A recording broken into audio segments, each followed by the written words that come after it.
Hi, I'm Mike. We all know that sunflower oil is amazing with vitamin E, right?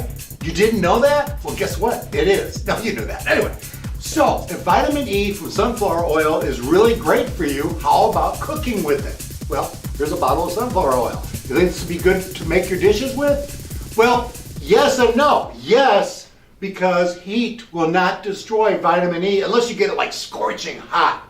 So that's one of the very few vitamins actually that is not destroyed from heat. So yes, if you cook with vitamin E, if you cook with sunflower oil, it is good for your dish. However, take a look at this bottle and tell me if that's going to be good for your creations that you make on the stove. Well, no, it's not. Why? You probably already guessed this. We were talking about this yesterday, as a matter of fact. It's in a clear bottle. Look at this. It's a clear bottle. Do you know what destroys vitamin E? We just said it. Light. Light going right through this bottle has destroyed all the vitamin E in there. So it's worthless. If you want to really cook with vitamin E, believe it or not, you can use this. Listen, this is what you would actually put. Look at this.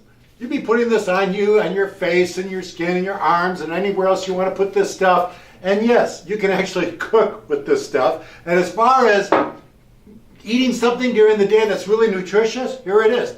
A bag of vitamin E seeds. No, you don't eat the whole bag. 1 shot glass of vitamin E seed. Here, I'll just pour it all over here. 1 shot glass of vitamin E seed is all you need per day. Go ahead and cook with sunflower seed oil. Just make sure you get it in a bottle that's amber in color. And if you have any questions, suggestions, or comments, please let me know and I'll see you tomorrow.